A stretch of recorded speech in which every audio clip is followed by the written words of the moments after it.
eu quero convidar você a abrir a sua Bíblia. Amém? Tome a sua Bíblia agora e vamos abrir a palavra de Deus. Eu quero que você leia comigo. Vamos acompanhar aqui Lucas, o Evangelho de Jesus, escrito por Lucas, no capítulo 7.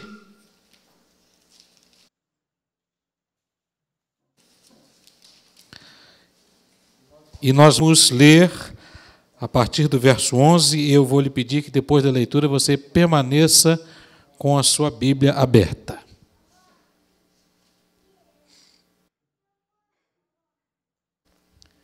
Amém? E aconteceu que no dia seguinte ele foi à cidade chamada Naim, e com ele iam muitos dos seus discípulos, e uma grande multidão o seguia. E quando chegou perto da porta da cidade, eis que levavam um defunto, filho único de uma mãe que era viúva, e com ela ia uma grande multidão da cidade. E vendo-a, o Senhor moveu-se de íntima compaixão por ela e disse-lhe: não chores. E chegando-se, tocou o esquife, e os que o levavam pararam. E disse: jovem, a ti te digo, levanta-te. E o que fora defunto assentou-se e começou a falar, e entregou-o à sua mãe. E de todos se apoderou o temor, e glorificavam a Deus, dizendo: um grande profeta se levantou entre nós, e Deus visitou o seu povo. Amém? Vamos orar. Nosso Deus, nosso Pai, louvado seja o seu nome pelos séculos dos séculos. Nós louvamos a Ti pelo Evangelho, que foi deixado para nós, para nos mostrar quão grande é o amor de Jesus Cristo por nós. Pedimos que nesse momento o Senhor venha iluminar a nossa mente e o nosso coração, que a palavra inspirada possa ser trazida para nós e que nós possamos receber o bálsamo do céu para as nossas feridas. Pedimos também que o Santo Espírito trabalhe nesse local, tirando daqui qualquer influência do mal, e que nos prenda a sua palavra, em nome de Jesus. Amém. Título do nosso sermão de hoje: não chores. Irmãos queridos, o Brasil amanheceu chocado e profundamente condoído na manhã do dia 20 de julho de 2010. Ao sairmos para os nossos trabalhos, nós ligamos o rádio, ligamos a TV no noticiário da manhã e soubemos da tragédia acontecida com Rafael Mascarenhas, o filho da atriz Cissa Guimarães. Não sei quantos se lembram do ocorrido. Havia sido atropelado no túnel acústico da Gávea e havia morrido ao chegar no hospital. A história trouxe um misto de tristeza, de revolta, porque o desdobramento da história foi terrível. Jovens fazendo pega entraram num túnel que estava em horário de manutenção pelo setor destinado às emergências e, em alta velocidade, atropelaram o menino, jogando-o a mais de 50 metros de distância. E, não bastando isso, fugiram do lugar sem prestar socorro. A polícia abordou, de acordo com a mídia, num bairro à frente, no Jardim Botânico, e o noticiário mais terrível foi de que o pai do garoto que atropelou havia pago propina aos policiais para que não prendessem o seu filho no crime flagrante. Essa história nos remete a um sentimento de dor e nos declara algo muito evidente nas nossas vidas. Não basta que nós tenhamos que nos acostumar com a morte, né? Porque sabemos que vamos morrer e perdemos pessoas queridas todos os anos. Mas a dor da perda de um filho, conviver com a morte, conviver com a realidade de que o filho morreu antes do pai ou antes da mãe, isso é uma coisa que a gente não consegue nem medir. É um tipo de dor que a gente não tem como sentir, a não ser se passar pela situação. Não é natural um filho, uma filha morrer antes dos seus pais. Mas a história narrada por Lucas, ela fala exatamente de um episódio parecido. A Bíblia diz que Jesus, depois de ter feito uma cura miraculosa à distância da sua cidade em Cafarnaum, resolveu ir a Naim. Agora vocês começam a imaginar a seguinte coisa, né? Jesus estava na sua vila, a multidão dormiu com aquele alvoroço daquela cura sensacional, e de manhã cedo a gente percebe Jesus acordando bem cedinho, falando com os discípulos assim: olha, hoje nós vamos dar uma esticada, nós vamos dar uma caminhada. Naim era uma vila pequena que ficava a 10 quilômetros de Nazaré, mas Jesus não estava em Nazaré. Da onde Jesus estava até Naim eram mais ou menos 30 quilômetros, 7 ou 8 horas andando a pé. E uma das primeiras lições que esta história nos ensina, e que você precisa guardar no seu coração essa noite, é de que Jesus nunca se atrasa. Acompanhem comigo o verso 12. E quando chegou perto da porta da cidade, eis que levavam o quê? Um defunto. Repare bem, não foi por coincidência que Jesus chegou naquele sepultamento. Não foi sorte, não foi acaso. Jesus sabia daquela dor e daquele sepultamento a hora que ele ia passar pela porta, e Jesus saiu da sua cidade, caminhou os seus 30 quilômetros para chegar exatamente naquela hora. Meu irmão querido, podemos ter certeza essa noite de uma coisa: o tempo de Deus, o Kairos, a hora de Deus, ela é sempre exata. Deus não se atrasa, Deus não se adianta. Deus está sempre na hora certa. Jesus, quando veio a primeira vez, declara o apóstolo, veio na plenitude do tempo. E Jesus vai voltar a segunda vez, também na plenitude do tempo. Muitas vezes nós é que não sabemos esperar. E você tem vários exemplos da Bíblia de quantas pessoas sofreram porque não souberam o tempo de Deus. Abraão foi um deles. Abraão não sincronizou a sua agenda com a agenda de Deus. Não sincronizou o seu relógio com o relógio de Deus. E por isso ele sofreu. Fez a sua mulher sofrer. Fez outra mulher sofrer. E fez muita gente sofrer. Nós podemos lembrar também de Sansão. Sansão não soube esperar o tempo de Deus. Quis adiantar as coisas. Podemos falar de Moisés, metendo os pés pelas mãos, porque não soube esperar o tempo de quem? O tempo de Deus. Nós podemos lembrar de Saul. Vou fazer o sacrifício aqui, porque o profeta está demorando demais. Deus tem uma hora exata. Ele não se atrasa. Se ele não chegou ainda na sua vida, se a resposta dele não chegou, tenha paciência. Deus está olhando. Ele não está dormindo, porque a Bíblia diz que o guarda de Israel não dorme. Uma outra coisa que nós podemos aprender, irmãos, é que Jesus é especialista em solucionar problemas aparentemente sem solução. Acompanhe na sua Bíblia aí o verso 12 ainda, que diz assim: e quando chegou perto da porta da cidade, eis que levava um defunto, filho único de uma mãe, que era o quê, irmãos? Não bastava ser um cortejo fúnebre, era o cortejo fúnebre de um filho. Não bastava ser o cortejo de um filho, era de um filho homem, um significado muito especial para aquela época.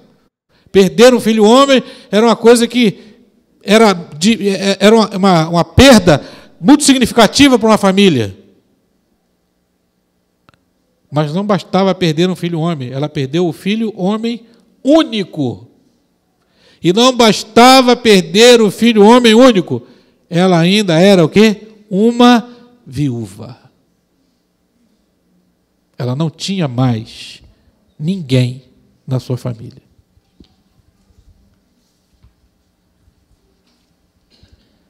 Naquela sociedade, irmãos, a dor do luto daquela viúva era intensa. Mas junto com a dor, viriam duas preocupações. Primeiro, como ela iria se sustentar? Não se esqueça, a lei de Moisés tinha muitos preceitos para sustentar a viúva. Mas o próprio Jesus, naquela época, denunciava os líderes religiosos que faziam o quê? Devoravam as casas das viúvas. Não bastando ser devorada pelo seu próprio povo, ainda havia os romanos, que não aliviavam imposto, não tinha isenção de imposto para a viúva, para idoso, para gente que perdeu o marido, não. Os impostos teriam que continuar sendo pagos. Então você pode perceber que essa viúva estava vivendo naquele momento as 3 piores dores emocionais que nós aprendemos aí no livro que acabamos de ler, O Poder da Esperança. Né?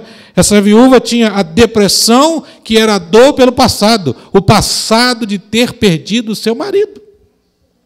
Essa viúva sofria do estresse, a perda presente. Agora estava perdendo o quê? Estava enterrando o próprio filho, o único filho.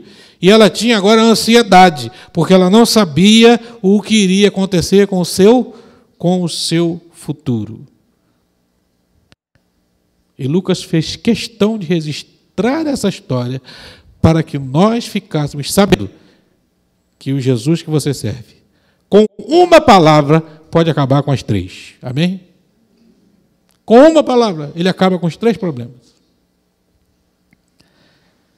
Mas essa história também nos ensina, irmãos, que o mundo em que nós vivemos, ele é dividido em 2 multidões. Repara o verso 12 ainda, o final dele dizia assim: filho único de sua mãe, que era viúva, e com ela ia uma grande multidão, o quê? Da cidade. Mas se você ler o primeiro verso, diz que Jesus também estava indo para lá, seguido por uma grande. Então você repara que existem aí 2 multidões indo em sentidos contrários, e é uma bela figura do que acontece no mundo desde então.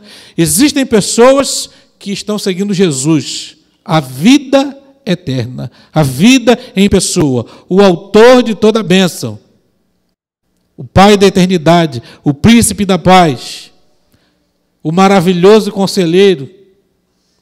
Mas existem pessoas que estão seguindo a morte, a dor, a tristeza, a falta de esperança com o futuro.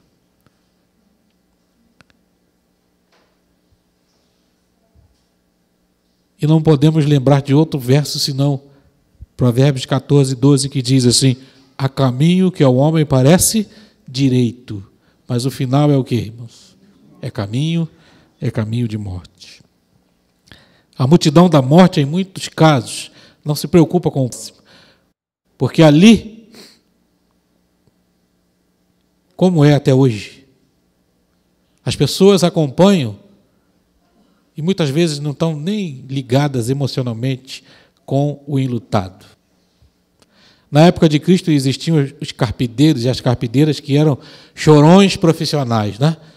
As pessoas iam para cortejo fúnebre, para velório, só para chorar, chorar, chorar, chorar. Mas não estavam sentindo nada. Muitas vezes eram até pagos.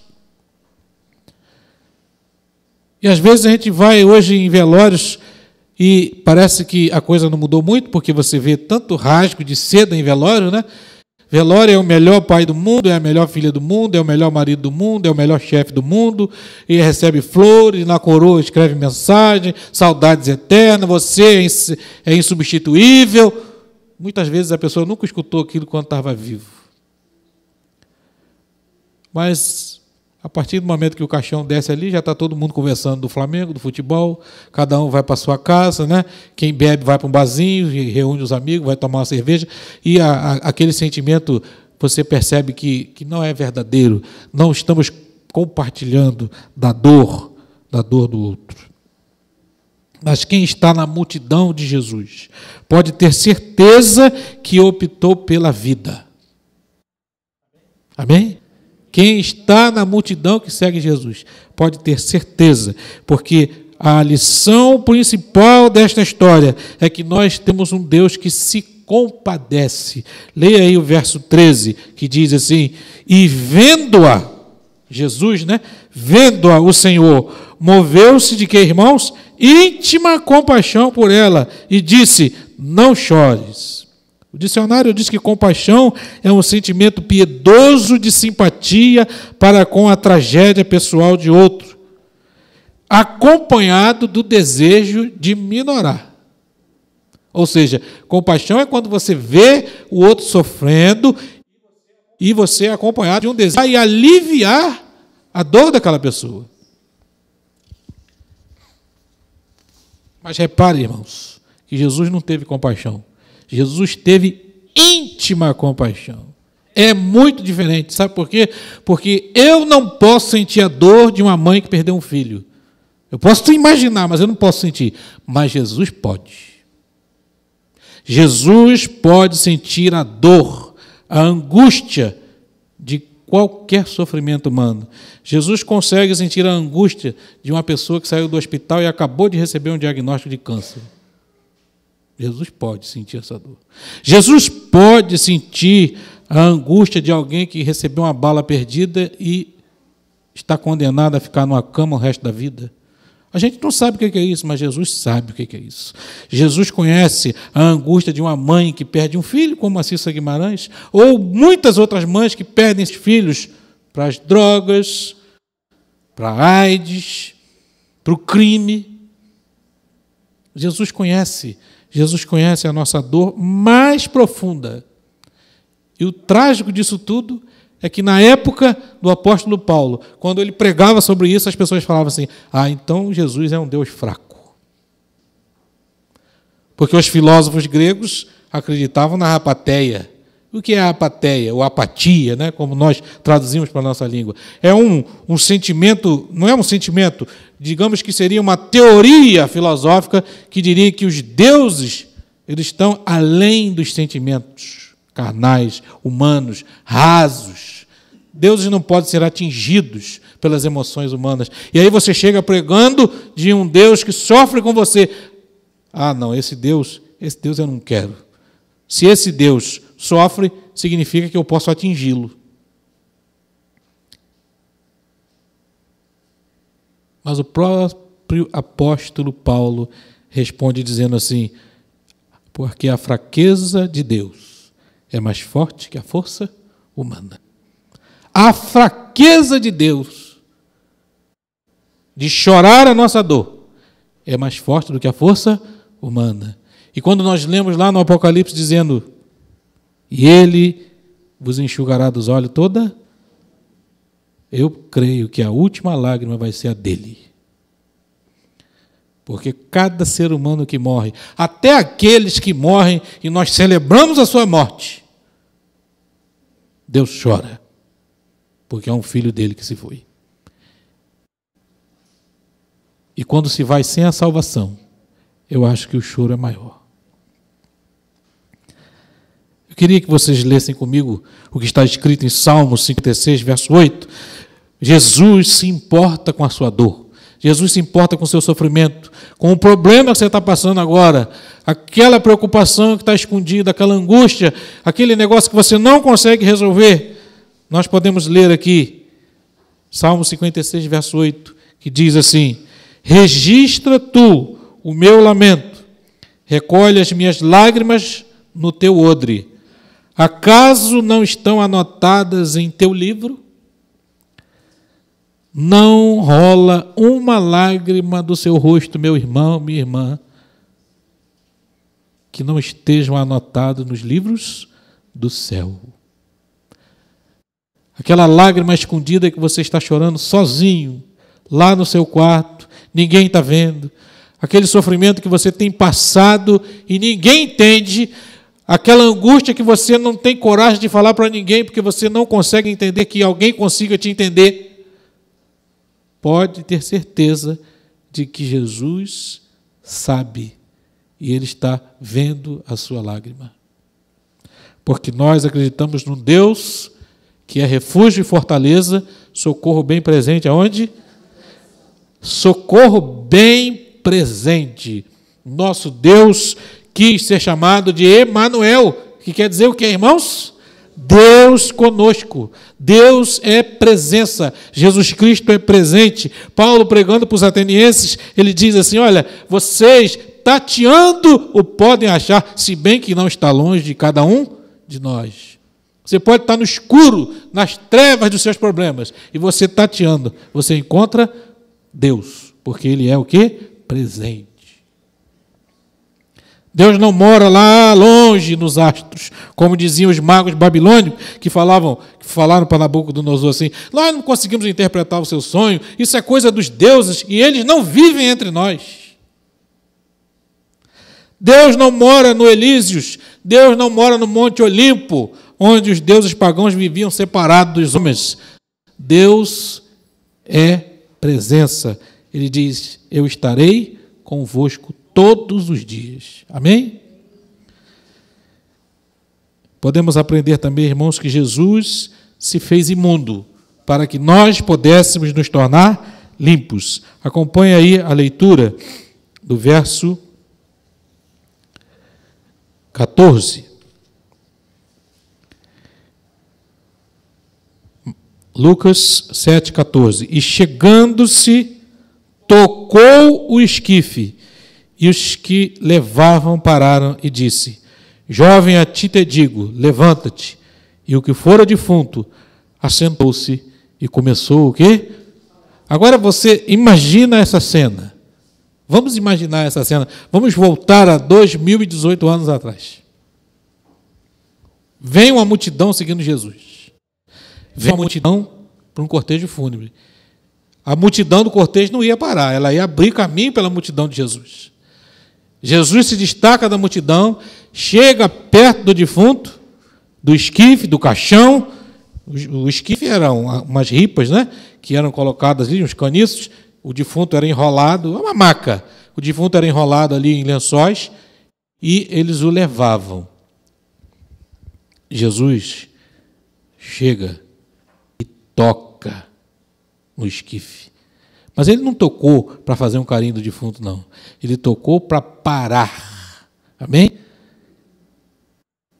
Aquele toque de Jesus estava dizendo assim: a tristeza acabou. Amém? Hoje a gente não consegue entender isso, porque quando a gente vai num velório, as pessoas fazem carinho no defunto, né? Os parentes beijam até o defunto, mas a lei de Moisés, na época de Jesus, dizia que quem tocasse o defunto estava o quê? Imundo. 7 dias. E tinha que fazer um ritual complicado para voltar, para entrar para a sinagoga ou para ir no templo. Mas o apóstolo Paulo diz em 2 Coríntios 5, 21, Deus tornou pecado por nós aquele que não tinha pecado, para que nele nos tornássemos justiça de Deus. Jesus não estava simplesmente ressuscitando um morto. Jesus estava dando uma aula do Evangelho. Jesus estava mostrando a essência do Evangelho. Eu estou encostando nesse defunto. Vocês vão me considerar imundo, para que um dia, quando eu for pregado na cruz, você seja visto limpo aos olhos de Deus.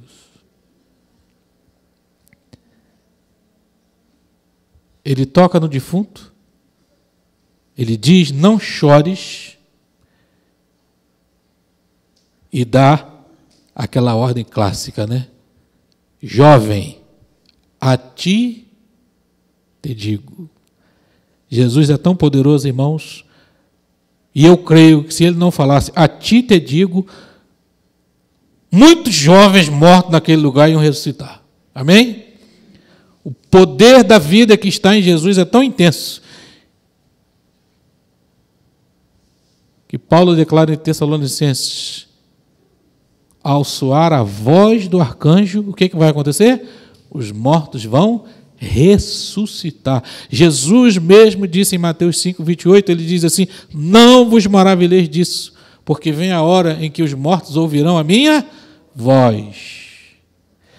Mas naquele momento não era para isso acontecer. E é por isso que ele disse assim: jovem, a ti te digo, só você. Por enquanto é só você. Levanta. E o jovem levantou. Mas a Bíblia diz que ele começou o quê? Para dar prova de que não era simplesmente um movimento involuntário, alguma coisa que ficou, muscular. E ele começou a falar para mostrar que ele estava com a sua razão restaurada. Aquele jovem tinha sido ressuscitado. E a última coisa que nós podemos aprender dessa história está no verso 16, que diz assim: e de todos se apoderou o temor, e glorificavam a Deus, dizendo: um grande profeta se levantou entre nós, e Deus visitou o seu povo. Irmãos, as soluções que Deus dá sempre nos levam a dar glórias a quem? A Deus. Se você vê um milagre que glorifica o homem, se você vê uma cura, se você vê uma bênção em que a evidência é aquele que fez, pode ter certeza que isso não é coisa de Jesus. Não é coisa de Deus. Porque o maior milagre que aconteceu ali não foi a ressurreição. Foi que Jesus transformou duas multidões numa multidão só. Amém? A multidão daqueles que estavam o quê? Deus visitou o seu povo.